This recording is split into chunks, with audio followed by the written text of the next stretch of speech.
اور یہ لوگ انتہائی غیر معیاری ادویات کی منظوری دیتے تھے اور قیمتی انسانی جانوں سے کھیلتے تھے۔ اپیل مسترد ہونے کے بعد زینگ زیانو کو جولائی 2007 میں فائرنگ کر کے ہلاک کر دیا گیا۔ اس کے دوسرے ساتھی کاؤ زینگ زونگ چین نے کرپشن پر موت کی سزا دے کر اپنی ترقی کی رکاوٹوں کو دور کیا۔ چین کی کامیابی اور ترقی کا اندازہ اس بات سے لگا سکتے ہیں کہ سپر پاور امریکہ اس وقت چین کا مقروض ہے۔ بسم اللہ الرحمن الرحیم۔ السلام علیکم دوستو، میں ہوں جاوید قمر۔ دوستو، پاناما کا نام آپ سب اچھی طرح جانتے ہیں، خصوصی طور پہ پاناما پیپر کے حوالے سے۔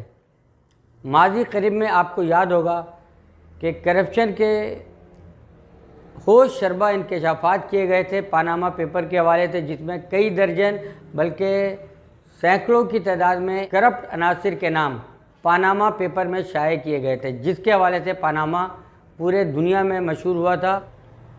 آج کے بلاگ میں میں آپ کو پاناما میں ہونے والے ایک ایسے واقعے کی تفصیلات بتاؤں گا جسے جان کر آپ سپر پاور چائنا کے ترقی اور اس کی کامیابی کے وجوہات سمجھ سکیں گے۔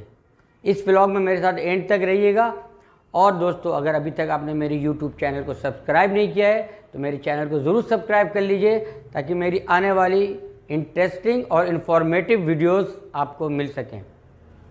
دوستو، پاناما میں سال 2006 میں کھانسی کی ایک دوا معمول کے مطابق استعمال کی گئی، جس کے استعمال کے بعد 40 لوگوں کی موت واقع ہو گئی، جس سے پاناما میں ایک تشویش کی لہر دوڑ گئی۔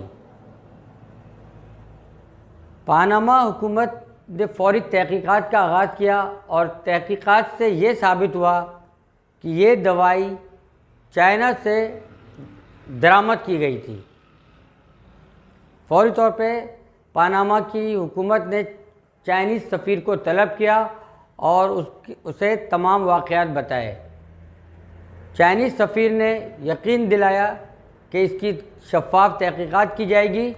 اس کے بعد چائنیز سفیر نے اپنے ملک سے رابطہ کیا، یعنی چائنیز گورنمنٹ سے رابطہ کیا، اور یہ سارا ماجرا، سارا واقعہ وہاں بتایا گیا۔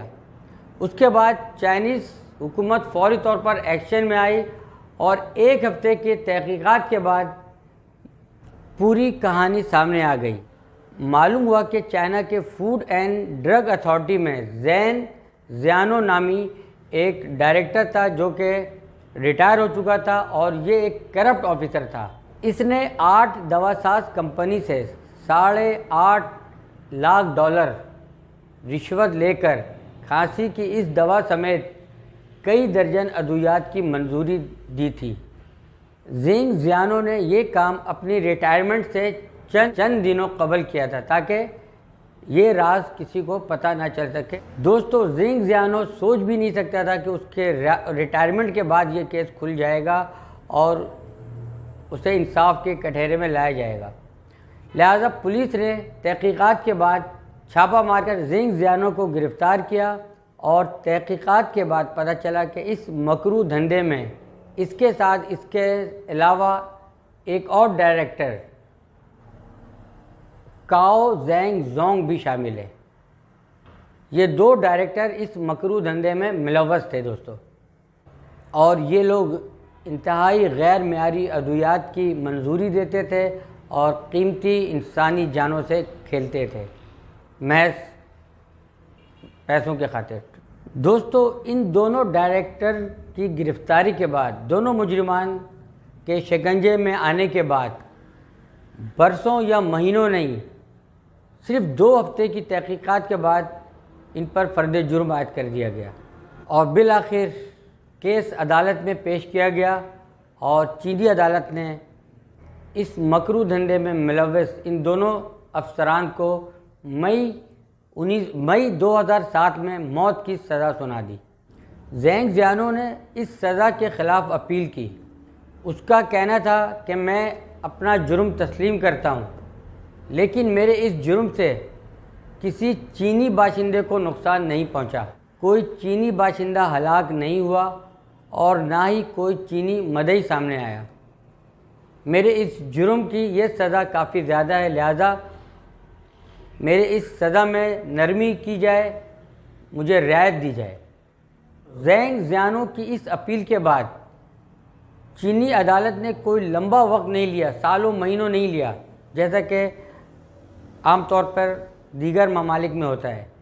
صرف دو ہفتے کے مختصر سے وقت میں اس اپیل کو نمٹاتے ہوئے چینی عدالت کا یہ کہنا تھا کہ یہ شخص نہ صرف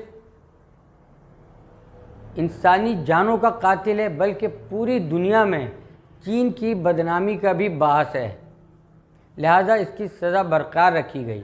اپیل مسترد ہونے کے بعد زینگ زیانو کو جولائی 2007 میں فائرنگ کر کے ہلاک کر دیا گیا۔ اس کے دوسرے ساتھی کاؤ زینگ زونگ، جس نے اپیل نہیں کی تھی، اس کے چند روز کے بعد بھی اسے بھی گولی مار کر اس کا بھی خاتمہ کر دیا گیا۔ چین نے کرپشن پر موت کی سزا دے کر دوستو اپنی ترقی کی رکاوٹوں کو دور کیا۔ آج چین کی کامیابی سر چڑھ کر بول رہی ہے اور دنیا چین کی ترقی کو حیرت کی نگاہ سے دیکھ رہی ہے۔ ثابت ہوا کہ چین کی ترقی کا راز صرف اور صرف قانون کی بالادستی میں ہے دوستو۔ جس ممالک میں قانون کی بالادستی جس لیول پہ ہوتا ہے، اسی لیول پر اسی کے بقدر وہ ممالک ترقی کرتے ہیں اور کامیابی کے منازل طے کرتے ہیں۔ دعا کرتے ہیں کہ ہمارا ملک بھی ترقی کے راہ میں تیزی سے گامزن ہو سکے، کرپشن کے خاتمے کے لیے بھرپور اور حتمی کارروائی کا آغاز ہو سکے۔ آپ سے اجازت چاہوں گا، ملتے ہیں نیکسٹ ویڈیو میں، اور حسب رواج ایک دفعہ پھر آپ سے ریکویسٹ کروں گا کہ اگر ابھی تک آپ نے میرے چینل کو سبسکرائب نہیں کیا ہے تو میرے چینل کو ضرور سبسکرائب کر لیجئے تاکہ میری آنے والی انفارمیٹیو ویڈیوز آپ کو مل سکے۔ اپنا بہت خیال رکھیے، خوش رہیے۔ السلام علیکم ورحمۃ اللہ وبرکاتہ۔